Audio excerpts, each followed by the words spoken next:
fired at 7:59 a.m. By 9 a.m., I took back the company. But before I share my story, please take a minute of your precious time to support our channel. Your support and love keeps us going. I knew the wind had shifted the moment Bryson, the founder's nephew with a gelled fade and a vocabulary of buzzwords, dropped Synergy Stack like it was scripture during his first all hands. He strolled into Langston Dynamics in a razor-slim suit, chin high like he'd invented profit, not inherited a key card from the man who used to call me the backbone. 16 years I'd given this place. 16. I joined when the servers hummed like overworked box fans, and our design team was whoever could coax a halfway decent slide deck out of a dying laptop. Back then it was just me and Mr. Caleb Langston, black, brilliant, stubborn in the best way, building a company on a folding table in a rented storefront off an industrial road outside Atlanta. He used to tell me, Janelle, procedures turn hustle into history. So I made sure every procedure had a trail, paper, digital, and a quiet copy no one knew I kept. On paper I was Director of Operations Liaison, which to outsiders sounded like stationery. Inside the building, I was the person you called when procurement stalled, compliance twitched, or legal lost track of which charter revision we were living under.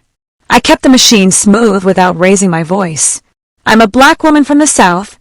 I learned early that power doesn't need a megaphone when it has a ledger. Then Mr. Langston's health started to slip. First, a missed check-in here, a name search there, strange pauses that didn't sound like him. The board got skittish. Skittish boards do ridiculous things, like slide the reins to Bryson, who once asked if we could have a chatbot crank out risk audits. I wish I were joking. From the moment his polished loafers hit the lobby, I felt a countdown, quiet but certain. He preached, modernizing legacy ops, without making eye contact, fingers forever flicking across his phone, chasing whatever crypto influencer promised to multiply his ego. My calendar permissions got mysteriously trimmed. Folks I'd mentored started CCing me instead of inviting me. I caught him telling HR I had archives energy. Cute. Here's the blessing of being underestimated time. Silent, roomy time. The kind where you revisit the dusty PDFs nobody has opened since the Obama years, where you recall every handshake that ever counted. Mr. Langston and I had an understanding. He trusted me to bolt the foundation. And tucked inside that foundation were some very old, very real provisions with teeth. Before I talk teeth, quick note for the family watching. If you're enjoying the ride and haven't shown love yet, now's the moment. A surprising 88% of folks binge these stories without tapping like or subscribe. Click them. Keeps this black creative crew caffeinated and the stories rolling. Alright, back to the slow-moving train wreck in designer shoes. I did not resist the cosmetic changes. I let Bryson swap our vendor liaison for his fraternity buddy from Alpha Nu.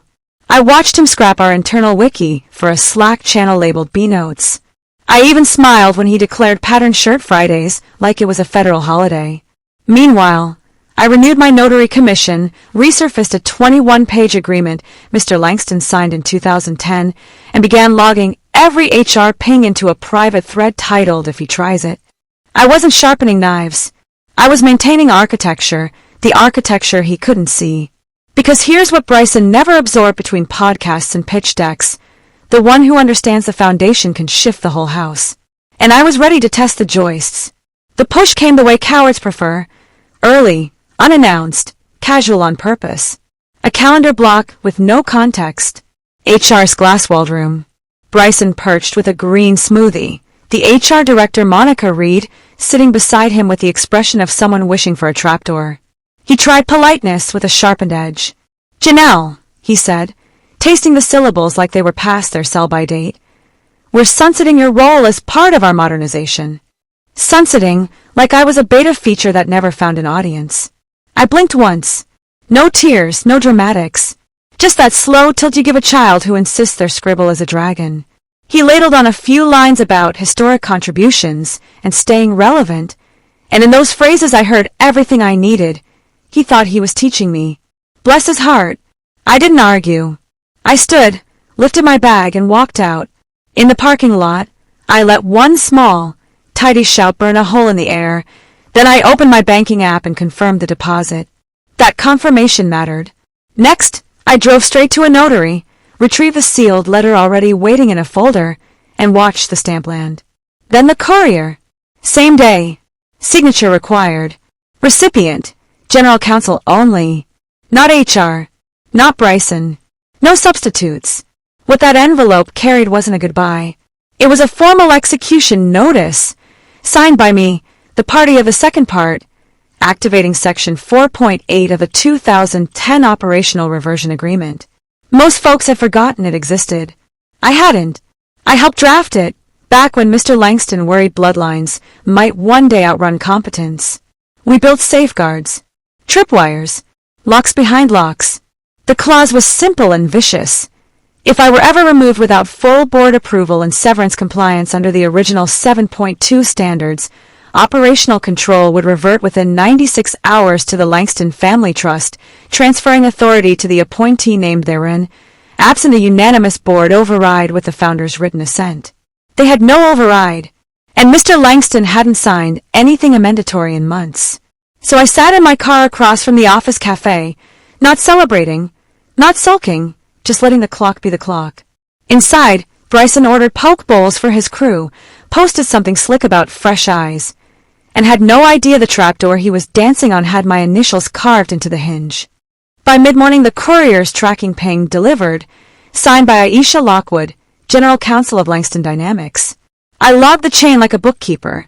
Deposit confirmed, notary seal placed, courier dispatched, receipt captured. Then I went home, pulled a yellow legal pad, and drew a neat, hand-printed timeline. Clarity is oxygen. An hour later, my phone buzzed with the first whisper, a screenshot from an old mentee in finance. Bryson had posted a broom gif in the hashtag BNotes channel, Spring Sweep. Out with the dust. Folks reacted with little flames and clapping hands. Cute. I saved it to a folder on my desktop titled Ignition. Inside the building, the Surface comm held emails, stand-ups, calendar shuffles, but the foundation started to groan. Around lunch, Monica Reed from HR tried the sort of move you make when you don't know who's keeping score. My former portal access flickered on, just long enough for me to glimpse a new termination letter dated 2 days after the meeting. Someone was gaming the record to stretch the window. The problem with rewriting history is simple. The historian kept receipts. My deposit time, the notary stamp, the courier confirmation, and my counsel call notes were all locked Tuesday. I forwarded the bundle to my lawyer with a 2-word subject line. Let them. Leaks spread like capillaries. A product lead texted my old assistant asking for a copy of the original charter. An analyst in IT refused to greenlight a half-baked platform migration labeled urgent by B. A brave soul in accounting replied all to a vague leadership update email. 3 words only. Is Janelle back? That one had me smiling into my coffee. By evening, an anonymous Proton message hit my burner. Subject: he bragged about replacing you with AI. Attached: a screenshot of Bryson in a company-wide chat. Honestly, ops could be handled by a solid plugin. No one replied in thread. Just a row of side-eye emojis. I slid the image into Ignition, beside a short audio clip of Mr. Langston talking about succession and a cherished video of Bryson pronouncing fiduciary like a new sneaker brand. Sunday night, I prepped for board week. Fresh blazer, clean braids, laptop imaged, flash drive mirrored, copies of the Operational Reversion Agreement and the Trust Directive ready in duplicate. I slept well. Power loves order. Monday, the board filed into Conference A with the politeness people use when they don't want to catch each other's eyes. Bryson kicked off with a standing deck, quarter-zip, denim, and the aroma of overconfident cologne. He sermonized about shed weight and lean lanes, punctuating slides with phrases like vertical lift via decentralized motion. The nods were thin. Aisha Lockwood did not nod. She flipped steadily through a brick of documents with the posture of a surgeon hunting a bleeder. Halfway down, she stopped. The room temperature shifted. Bryson kept talking past the turn. Apologies, Aisha said, voice steady. We received a notarized packet over the weekend. It references Section 4.8 of the 2010 Operational Reversion Agreement. Bryson tried to chuckle. If this is more legacy theater, legal knows we sunset old fluff last audit. Aisha set the folder flat. Templates were sunset. Governing instruments were not. This clause predates our digital archive and was reaffirmed in 2019, signed by Caleb Langston and the then-seated board. The chairwoman, Denise Carrington, leaned forward. Scope prevents unilateral removal of designated legacy personnel without full board notice and severance compliance under 7.2. Violate it, and you trigger a 96-hour reversion to the Langston Family Trust. We're over halfway into that window. Bryson's smile thinned. Symbolic language. Not enforceable. Obscure, Aisha said. Not symbolic. It's enforceable. Silence folded over the table. Denise tapped a pen. 1, 2, 3. Pause, 1, 2, 3. The sound of a metronome counting down. They broke for review. In the hall, Bryson muttered something about dead wood and dusty clauses. The thing about dust, it's what you see after a structure shifts. When they reconvened, Aisha carried 2 new folders, one black, one garnet, and a look that said the book had a twist. The clause is valid, she said. The triggers were met. To stop reversion, you'd need a unanimous override with the founder's written assent. There's no such assent on file. Bryson tried a different door. We'll call Mr. Langston. Aisha, he's under medical supervision. You aren't on the authorized contact list for trust matters. A small beat. Janelle is. Chairs creaked. Denial, meet documentation. By dawn Tuesday, Image cracked into panic. Bryson paced the boardroom with his hair defying gravity and his voice doing math it couldn't solve. Denise opened clean, confirmed the appointee. Aisha placed a sealed manila envelope on the table. This was lodged with the trust in 2020, she said. Sealed in the presence of Mr. Langston, 2 witnesses and a notary. It contains the named successor in the event of reversion. Bryson scoffed. We're pulling governance from a sealed envelope now. What is this, a sweepstakes? No one answered. Aisha slit the seal, read what was inside, then read it again. Lawyers check twice when the floor moves. She passed it to Denise, who exhaled, then sent it around the table. The paper made a sober, quiet lap of the room. No reactions. Just the kind of stillness that means everyone arrived at the same cliff together. Bryson's voice cracked. Somebody say it. Denise met his eyes. Janelle A. Morton. The name sat there like a gavel. He stumbled back against a chair, then reached for bluster. She was operations. Aisha's reply was soft, unblinking. She was trusted. My phone lit up with 6 missed calls from Bryson. The voicemail slid from cocky to pleading. I didn't answer. Some lessons aren't taught with words. By noon, Venture Ledger tweeted about legacy governance in play at Langston Dynamics. PR tried to swaddle the fire in euphemism. Accounting pierced the bubble with a 3-word reply all. Is Janelle back? Journalists lined the sidewalk. One camera caught a junior staffer breathing into her hands. The building looked the way a ship sounds when the hull first whispers to the sea. At 3 p.m., the board voted to notify Mr. Langston formally. Aisha flew to his residence with the trust officer. Bryson waited outside that room like a child barred from grown folks' talk. When Aisha returned after 5, she placed her notes on the table. The founder was briefed on the clause and the timeline, she said. He was shown the notarized packet and the trust directive. When presented the name of the appointee, Aisha paused, then allowed the smallest smile. He smiled. Bryson snapped something about sentimentality and 9-figure valuations. Aisha turned to him, voice flat. You didn't build the table, Bryson. You sat at it. Janelle built the table. 9 hours left on the clock. I kept quiet. There's a dignity in letting time complete the argument you started with paperwork. The hours bled out quiet but taut, like the string of a violin pulled just past safe. Bryson tried everything. Late-night calls to investors, frantic pings to board members, even a draft press release about a strategic leadership evolution. Legal killed that last one on site. The PR director wouldn't even touch it. She was too busy fielding leaks that multiplied like roaches. By Wednesday night, the headquarters looked less like a tech firm and more like a ship listing under floodlights. Folks were whispering in stairwells, forwarding screenshots, asking coded questions. A junior developer demed one of my old analysts. So if she's back, do we finally fix payroll? People weren't confused. They were waiting. Bryson's arrogance turned brittle. He stalked the halls in half-ironed shirts, snapping at assistants, trying to hold together an image that had already cracked. The man who once grinned smug in loafers now looked like he hadn't slept in 3 days. He kept insisting, "We'll contest it, delay it, drag this in court if we have to." But every lawyer he cornered gave him the same ice-cold answer. The clause was real, active, and binding. Thursday, 7:59 a.m. The boardroom was packed. Phones surrendered at the door. Legal pads lined up like tombstones.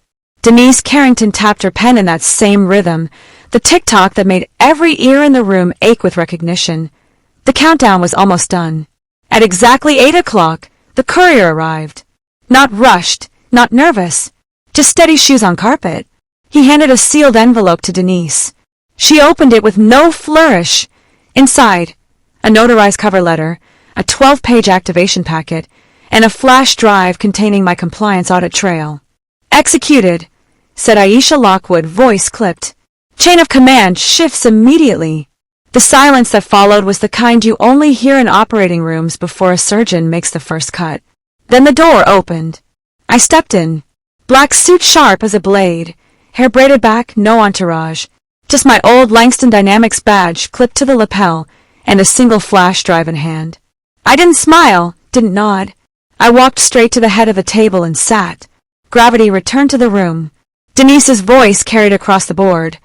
"Janelle, Morton assumes operational oversight under Section 4.8 of the Operational Reversion Agreement. Effective immediately. Concurrence. Clause executed," Aisha confirmed. Denise raised her hand. "Motion to acknowledge and enter this change into governance record." Hands went up. Every one of them. No opposition. Bryson choked. "You can't be serious. You're just going to hand her the keys? This is my company." I didn't even glance his way. I slid the flash drive into the console, and the main screen lit up across the room. A message spread to every employee dashboard. Steady hands, clear eyes. Continuity. Integrity. Respect for the values we were built on. No need for my name. They all knew. Security stepped in behind Bryson, silent but immovable. He threw up his hands. "Don't bother. I'll go." He turned toward me, voice cracking. "You think you won?" For the first time since I'd walked in, I looked at him. Calm. Certain. "Bryson," I said softly, "nepotism's cute, until it hits the charter." He froze. I handed him a single sheet of paper, his separation agreement, already signed and stamped by the board. He took it like it burned. And then, just enough for him to hear, I leaned closer. "Consider this your last lesson." He left the room without another word. The board sat straighter, the tension thinning, replaced by something older than buzzwords, order. And me. I didn't grin. I didn't gloat. I just adjusted my badge, smoothed my blazer, and opened my notebook. The table was mine again, not because I seized it, but because I'd never really left it. When Bryson stormed out, the hush he left behind felt heavier than his shouting. Nobody rushed after him. Nobody defended him. The silence itself was judgment enough. I clicked through the flash drive, laying out audited ledgers, compliance stamps, and renewal records like beads on a rosary. Each slide was dated, signed, sealed, paperwork that told a single story. The foundation had never been his. It had always belonged to the trust, and the trust had always named me. The board leaned forward like students in a classroom. Even the skeptical ones, the ones who used to half smile when I insisted on notarizing minor agreements, saw the truth written in ink and time. Mr. Langston's paranoia had saved us. My diligence had enforced it. Inside the building, word spread fast. Slack channels lit up with a screenshot of my dashboard message. Employees whispered in elevators, stopped mid-coffee to nod at each other knowingly. For the first time in years, the air felt like stability, not spin. One junior dev sent me a DM. "Welcome home." We kept the seat warm. I didn't cry, but my fingers lingered on the keyboard a beat longer than usual before I typed back. "Let's get to work." The board moved to formalities. Denise, always deliberate, asked, "Do we have consensus on interim operational leadership?" No hesitation. "Yes." Unanimous. Aisha added, "We'll need to file immediate notification with the state and all regulatory bodies. Given the circumstances, I recommend Ms. Morton issue a recorded statement within 24 hours. I nodded. Calm. Draft it. Keep it plain. People need continuity, not theater. No one argued. That alone spoke volumes. Meanwhile, Bryson was busy collapsing in public. Reporters caught him outside the building, jaw tight, hair frayed, tossing lines about antiquated governance and symbolic clauses into microphones. But the words rang hollow. He looked less like a CEO and more like a man losing his parking pass. Inside, the board signed off on my appointment formally. I initialed the governance ledger, the same thick volume I'd handled years before when Mr. Langston insisted everything be recorded by hand as well as digitally. The pen felt heavier than I remembered. Maybe it was just the weight of history circling back. That evening, I walked the quiet halls of Langston Dynamics. Empty desks, faint hum of servers, posters from Bryson's half-baked future forward, campaign curling at the edges.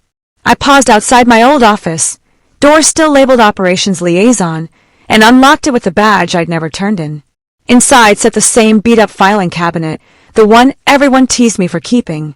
I opened the bottom drawer. Inside, folders thick with originals, contracts, clauses, audit notes. Everything still where I'd left it.